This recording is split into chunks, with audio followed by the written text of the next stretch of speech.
എല്ലാവർക്കും നമസ്കാരം. ഞാൻ വീണ റാണി, റിട്ടയർഡ് കൃഷി അഡീഷണൽ ഡയറക്ടർ. നമുക്കും കൃഷിയാമിലേക്ക് എല്ലാവർക്കും ഒരിക്കൽ കൂടി സ്വാഗതം. പച്ചക്കറി നടുമ്പോഴും അതേപോലെ തന്നെ മേൽവള പ്രയോഗത്തിലും ജൈവവളങ്ങൾ എങ്ങനെ ഉപയോഗിക്കണം എന്നുള്ള വീഡിയോസ് ഞാൻ ഇട്ടിരുന്നു. നല്ല പ്രതികരണം തന്നെയാണ് ആൾക്കാരുടെ അടുത്ത് ഉണ്ടായത്. പക്ഷേ ആൾക്കാരൊക്കെ ചോദിച്ചിരിക്കുന്ന ഒരു ചോദ്യം, അതായത് ജൈവവളങ്ങൾ കിട്ടാത്ത ആൾക്കാരെ എങ്ങനെയാണ് രാസവളങ്ങൾ ഉപയോഗിക്കേണ്ടത്, രാസവളങ്ങളും നമുക്ക് ചേർക്കേണ്ടത്, അത് ചേർക്കുമ്പോൾ എന്തൊക്കെയാണ് ശ്രദ്ധിക്കേണ്ടത്, എന്തൊക്കെ എത്രയൊക്കെ എപ്പോഴൊക്കെ ഇടണം എന്നൊക്കെയാണ് കമൻ്റായിട്ട് വന്നിരുന്നത്. അപ്പോൾ അതിൻ്റെ ഒരു വീഡിയോ ഇടാമെന്ന് വിചാരിച്ചു. അത് പ്രാഥമിക മൂലകങ്ങൾ എന്ന് പറയുന്നത് നൈട്രജൻ, ഫോസ്ഫറസ്, പൊട്ടാഷാണ്. അപ്പോൾ ഈ നൈട്രജനും ഫോസ്ഫറസും പൊട്ടാഷും പല രാസവളങ്ങളിലൂടെ നമ്മളെ ചെടികൾക്ക് കൊടുക്കാൻ പറ്റും. സെക്കൻഡറി ന്യൂട്രിയൻസ് എന്ന് പറയുന്നതാണ് കാൽഷ്യം, മഗ്നീഷ്യവും സൾഫറും. പിന്നീട് വരുന്ന സൂക്ഷ്മ മൂലകങ്ങളാണ് ഇരുമ്പ്, മാംഗനീസ്, ചെമ്പ്, zinc, boron, molybdenum, chlorine, nickel തുടങ്ങിയവ.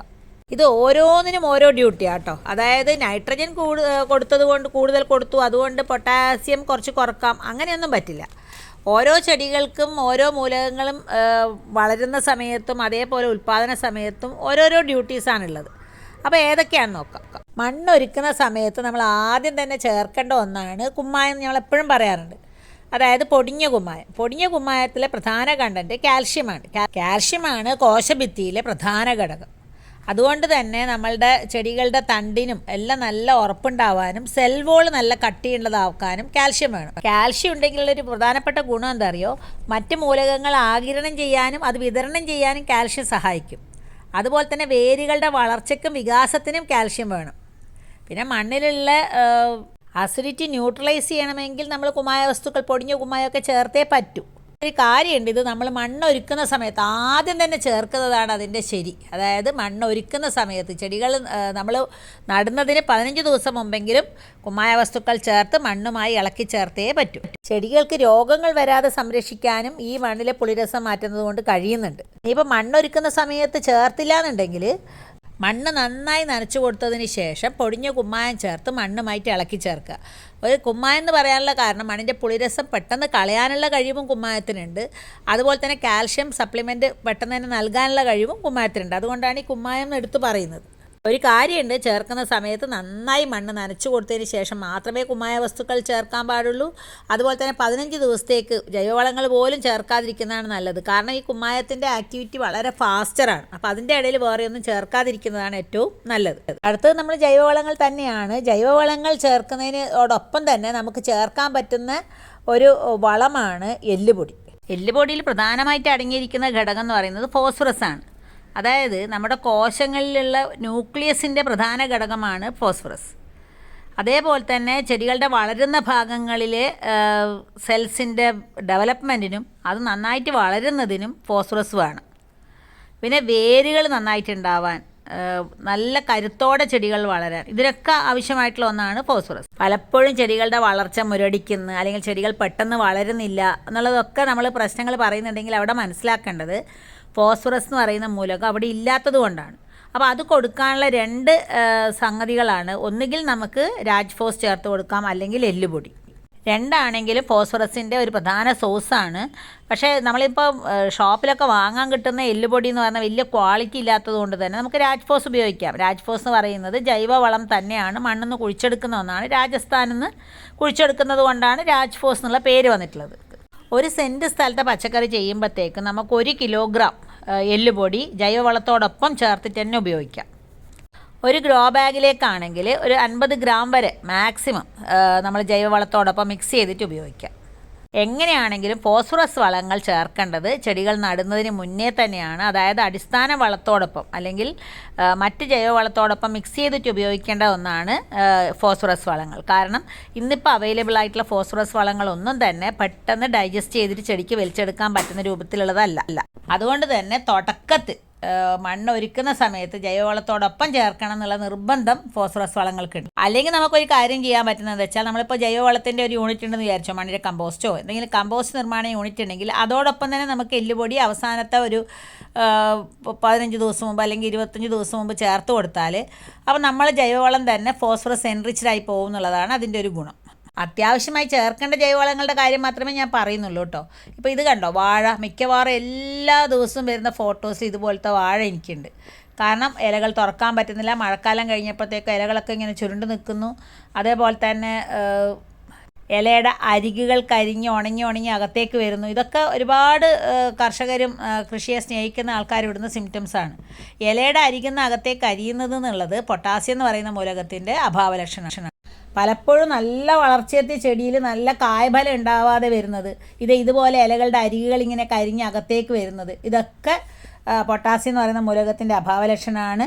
എന്ന് വെച്ചാൽ ഇലകളിൽ ഉണ്ടാക്കുന്ന ഭക്ഷണം കായയിലേക്ക് പോകണമെങ്കിൽ വേണ്ടുന്ന ആളാണ് പൊട്ടാസ്യം. അതേപോലെ തന്നെ ചെടികൾക്ക് ആരോഗ്യവും രോഗപ്രതിരോധ ശക്തിയും നൽകുന്നതിനും പൊട്ടാസ്യം അത്യാവശ്യമാണ്. ധാരാളം പുഷ്പിക്കുന്നതിനും അതേപോലെ വലിപ്പമേറിയ കായകൾ ഉണ്ടാവുന്നതിനും പൊട്ടാസ്യം വേണം.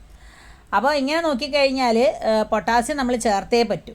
അത് ചേർക്കുമ്പോൾ നമ്മൾ ശ്രദ്ധിക്കേണ്ട ഒരു കാര്യം, നമുക്ക് 3-4 തവണയായിട്ട് കൊടുക്കുന്നതാണ് നല്ലത്. അതായത് ചെടികൾ നട്ട് ഒരു 10 ദിവസം കഴിയുമ്പോഴത്തേക്കും 10 ഗ്രാം പൊട്ടാഷ് 1 ലിറ്റർ വെള്ളത്തിൽ കലക്കിയിട്ട് ഇലകളുടെ ഓരോ ചെടിയുടെ ചുവട്ടിലും ഒഴിച്ചു കൊടുത്തു കഴിഞ്ഞാൽ ഏറ്റവും നല്ലൊരു കാര്യമാണ്. അതേപോലെ തന്നെ കായ ഉണ്ടാകുന്ന സമയത്ത് നിർബന്ധമായിട്ടും പൂക്കാൻ തുടങ്ങുമ്പോൾ 10 ഗ്രാം പൊട്ടാഷ് ചെടികൾക്ക് കൊടുക്കണം. അത് എല്ലാ വീക്ക്ലി ഇൻ്റർവെൽസിലും കൊടുത്തു കഴിഞ്ഞാൽ ആ ചെടി തരേണ്ട കായ്ഫലം പൂർണ്ണമായിട്ടും നമുക്ക് കിട്ടും. പിന്നെ വരുന്നതാണ് മഗ്നീഷ്യം എന്ന് പറയുന്ന മൂലകം. മഗ്നീഷ്യം എന്ന് പറയുന്നത് ഹരിതകം, നമ്മളുടെ ചെടികളിൽ ഭക്ഷണം ഉണ്ടാക്കുന്ന ആൾക്കാരാണ് ഹരിതകം എന്ന് പറയുന്നത്. അതിൻ്റെ പച്ചപ്പ് നിലനിർത്തണമെങ്കിൽ മഗ്നീഷ്യം വേണം. അപ്പോൾ നമ്മളെ മണ്ണിൽ മഗ്നീഷ്യം എന്ന് പറയുന്ന മൂലകം ഭയങ്കര ഡെഫിഷ്യൻ്റാണ്. അതുകൊണ്ട് തന്നെ മഗ്നീഷ്യം സൾഫേറ്റ് നമുക്ക് ചേർത്ത് കൊടുക്കണം. 1 സെൻറ്റിൻ്റെ കണക്ക് പറയുകയാണെങ്കിൽ 320 ഗ്രാമാണ് 1 സെൻറ്റ് പച്ചക്കറി ചെയ്യുമ്പോൾ അത്യാവശ്യമായിട്ട് കൊടുക്കേണ്ടത്. ഇത് എത്ര തവണയായിട്ട് കൊടുത്തു കഴിഞ്ഞാൽ അത്രയും നല്ലത്. കാരണം ഇലകളുടെ പച്ചപ്പ് നിലനിന്നാൽ മാത്രമേ ഭക്ഷണം ഉണ്ടാവുള്ളൂ. ഭക്ഷണം ഉണ്ടായാൽ മാത്രമേ നമുക്ക് ചെടികൾക്ക് കായയിലേക്ക് ഭക്ഷണം കൊടുത്തു വിടാൻ പറ്റുള്ളൂ. അപ്പം എല്ലാ ചെടികൾക്കും ഈ മൂലകങ്ങളൊക്കെ അത്യാവശ്യമായിട്ട് കൊടുക്കേണ്ടതാണ്. അപ്പോൾ എത്ര തവണ കൊടുക്കുന്നു എന്നുള്ളതും വളരെ പ്രധാനപ്പെട്ടതാണ്. നന്നായി നനച്ചു കൊടുക്കണം. രാസവളങ്ങൾ ചേർക്കുന്ന സമയത്ത് ശ്രദ്ധിക്കേണ്ടത്, രാസവളങ്ങൾ ചേർക്കുന്നതോടൊപ്പം തന്നെ അത് മണ്ണുമായിട്ട് ഇളക്കി ചേർക്കണം എന്നുള്ളത് വളരെ പ്രധാനപ്പെട്ട ഒരു കാര്യമാണ്.